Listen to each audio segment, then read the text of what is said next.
Eh, Selamat sore semuanya. Pertama-tama terima kasih atas semua statement, semua dukungan, bantuan dari para lawyers yang luar biasa di bawah Mas Refli Harun di sini dan yang hari ini juga menyampaikan beberapa hal yang detail ya untuk memudahkan masyarakat menerima apa yang tadi disampaikan. Saya akan sedikit meresum sedikit apa yang dilakukan semuanya. Pertama-tama yang tadi terakhir diterangkan oleh Pak Alkatiri dan juga Pak Ramdan adalah perjalanan ketika saya dan Dokter Tifa itu mengajukan permohonan kepada Komisi Informasi Pusat DKI Jakarta ya, Komisi Informasi DKI Jakarta, dan sudah muncul yang namanya akte registrasi sengketa. Nanti secara detail akan saya broadcast ya, akte registrasi sengketa dengan nomor 022 garis miring 5 garis miring KIP DKI tanda hubung PS 2026. Yang ini intinya adalah yang mengajukan dua orang, saya dan Dr. Tifausia Tiasuma. Untuk yang teradu adalah Kepolisian Daerah Metro Jaya selaku termohon. Intinya kami minta daftar dari barang-barang bukti yang ada. Karena selama ini yang diterima itu adalah daftar yang dihitamkan. Daftarnya saja dihitamkan, apalagi isinya. Maka kami minta daftar untuk bisa kami ketahui. Kenapa itu penting?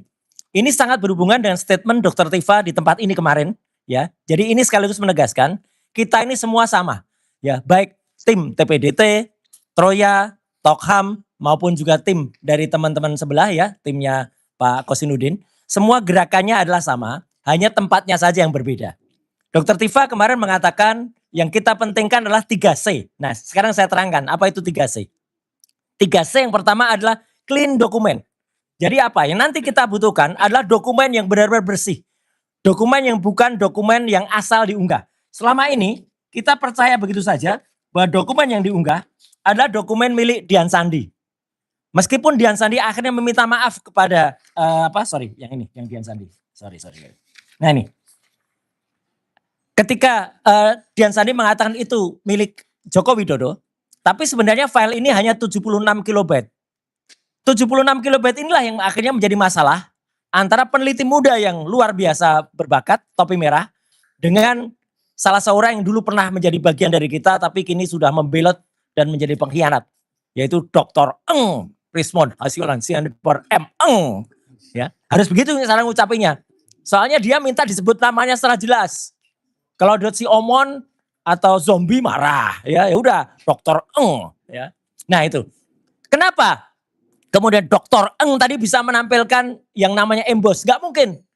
Topi merah sudah menjelaskan dengan sangat detail ya bahwa file sebesar hanya 76 kilobyte itu kalau dibesarkan itu pecah.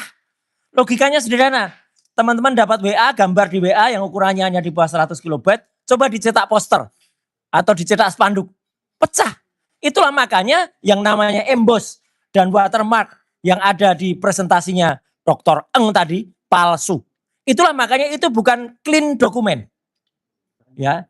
Jadi itu bukan clean dokumen. Yang clean dokumen adalah dokumen yang benar-benar nantinya misalnya itu disampaikan adalah yang memang berasal dari produk yang jelas. Itulah yang makanya dilakukan oleh Dr. Bonatua yang tadi melakukan penelitian dan melakukan buku yang akhirnya clean dokumennya tidak ada kesimpulannya. Jadi ini penting sekali ya perlu jelas. Clean dokumennya tidak ada. Karena clean dokumen itu haruslah yang namanya fotokopi atau ijazah dan ternyata tidak pernah dilakukan verifikasi. Artinya antara fotokopi dokumen yang ada di 3 KPU, yaitu KPU di Solo, KPU DKI Jakarta, dan KPU Pusat, itu tidak pernah dicocokkan dengan ijazah aslinya. Ini poin penting ya. Jadi intinya tadi Pak Bonatua tuh dalam penelitiannya menemukan fotokopi-fotokopi legalisasi itu di KPU tidak pernah dicocokkan dengan ijazah aslinya. Makanya tidak pernah dilakukan proses namanya verifikasi. Itu artinya. Jadi artinya ketika mengiyakan ini sebagai syarat pencalonan, ijazah aslinya nggak pernah nampak. Ijazah aslinya tidak pernah dihadirkan. Dan itu fatal sekali. Makanya C yang pertama yang disampaikan oleh Dr. Tifa kemarin, yaitu clean dokumen itu adalah tidak benar. Ya, tidak pernah ada. Maka itu kita kejar. Yang kedua, yang dilakukan adalah apa? Clear procedures. Prosedurnya harus detail. Teman-teman, untuk membuat ijazah, Gak bisa hanya ijazah begitu aja terus dipercaya. Itulah hasil dari pasar pramuka. Ya, untuk terbit ijazah harus terbit yang namanya apa? Minimal harus terbit yang namanya skripsi. Nah ini berkali-kali kita sampaikan. Skripsi milik Joko Widodo 99,9% palsu. Karena selain tidak ada lembar pengujiannya, ya lembar pengesahannya yang ditandatangani oleh Profesor Dr. Insinyur Ahmad Soemitro sudah disangsikan sendiri oleh putrinya yang namanya Aida Greenberry. Mbak Aida mengatakan tanda tangan bapaknya tidak seperti itu. Dan nama bapaknya pakai U. Dan itu ternyata tidak hanya Aida Greenberry. Saya mendapatkan lembar, ini eksklusif, dari University of Minnesota. Jadi ini University of Minnesota menyatakan nama yang benar dari Dr. Ahmad Sumitro adalah Ahmad Sumitro pakai U, bukan pakai OE. Jelas banget daftarnya ada di sini. Ini kemarin saya broadcast nih, ya lembar ini. Ya, jadi artinya apa teman-teman? Dalam clear prosedur ternyata dokumen yang disebut-sebut ijazah itu tidak clear, prosedurnya tidak jelas. Kita tidak mau menerima yang tidak jelas, apalagi pada saat gelar perkara di Bareskrim waktu itu tanggal 22 Mei, semua dokumen yang muncul itu sarjana muda. Ini bukan ijazah sarjana muda, ini harusnya ijazah sarjana, tapi yang dikeluarkan oleh Bareskrim itu sarjana muda semuanya. Nah, jadi kan konyol apa yang terjadi. Saya berikutnya adalah credible witnesses. Jadi apakah saksi yang kemudian nanti dihadirkan, kalau nanti harus, apakah orang dihadirkan itu benar? Makanya kita mendesak, polisi sebelum menghadirkan saksi dipersidangkan, panggil dulu saksi-saksi yang kita sebut dalam, yang kemarin dilaporkan oleh Pak Rustam, dilaporkan oleh Pak Rizal Fadila di Bareskrim. Kan nama-nama sudah muncul terus itu. Ya kan, apakah itu Pak Bitor, selaku yang mengungkap nama, terus ada nama Eko, ada nama Paiman, ya, ada nama Pramono dan lain sebagainya ya. Itu semua harus dipanggil nama-nama itu. Itu jelas menunjukkan pasar pramuka. Apalagi tadi penelitian Pak Dr. Bonatua sempat juga meneliti ketika pasar pramuka sebelum terbakar. Jadi teman-teman semua, 3C yang kemudian disampaikan oleh Dr. Tifa kemarin itu adalah hasil pemikiran kita sejalan dengan apa yang kita lakukan semua ini.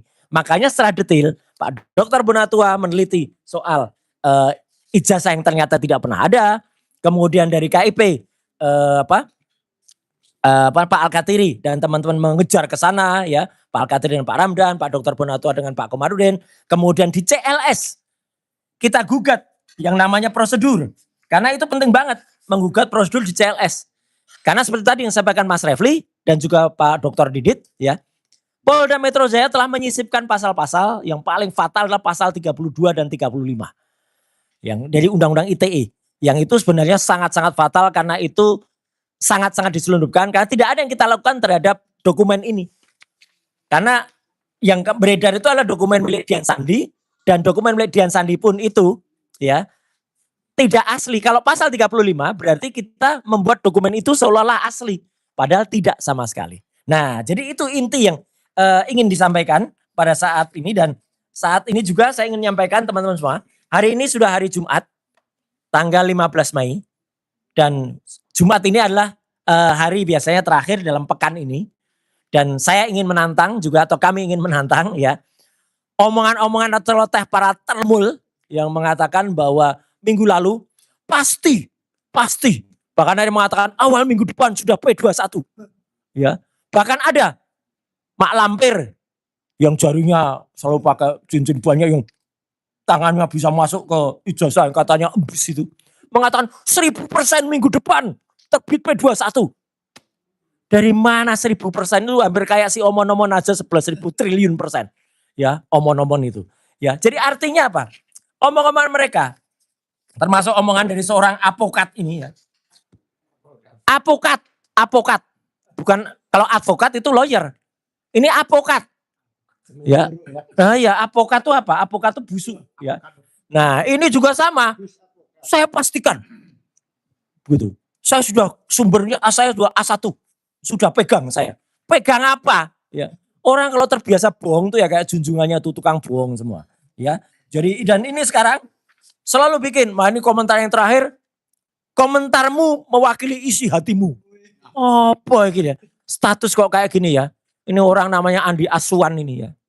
Andi Asuhan. Ya, nah itu ya itu gak usah didengerin kayak gitu. Nah tapi bagaimanapun juga kita jawab hari ini ya dan kita tantang sekali lagi dengan tadi statement dari Mas Refli dan Pak Didit bahwa Polda Metro Jaya kemarin juga kita hormati statement Kombes Budi ya. Namanya Budi tapi tulisannya di sini Budi ya. Jadi saya bacanya Kombes Budi ya. Kombes Budi mengatakan kita doakan agar P21. Loh, kok Polda Metro Jaya ikut mendoakan ini emangnya apa ya gitu. Ya emang jadi ulama ya gitu ya mendoakan. Tapi nggak apa-apa, kita tunggu saja. Tapi yang jelas P21 tuh bukan final. Ya. Ada yang namanya P19 mati, ada yang namanya P20. Yaitu dihentikan di mana. Kita nggak akan prediksikan karena kita bukan tukang ramal, bukan tukang prediksi. Tapi apa upaya yang kami lakukan selama ini adalah upaya untuk membuktikan bahwa apa yang kita lakukan itu clear ya. Jadi untuk clean juga dan juga kredibel. Tapi istilahnya ini juga menantang tadi ya. Clean dokumen, clear prosedur, dan juga credible witnesses. Jadi itu yang ingin saya sampaikan. Kita tidak hanya melakukan omon-omon kayak ini. Apalagi minta kayak gini. Ini salah nih. Ini topik lain ya. Ini topik lain soal IKN. Ya nanti karena keputusan IKN kan muncul tapi tidak hari ini ya. Nanti saya akan cerita soal IKN karena saya udah bukan meramal, memprediksi soal IKN. Tapi yang jelas yang kami lakukan bukan tok the talk. Wah ya. Ini tok the talk tuh di kaos ini loh, ini tok the talk nih ya. Kaosnya lama tapi ini tetap sama. Para termul itu hanya melakukan tok the talk. Ya. Kalimatnya siapa ya tok the talk ya? We walk the talk. Only talk the talk. Kayak junjungannya ini ya gitu. We walk the talk, only talk the talk.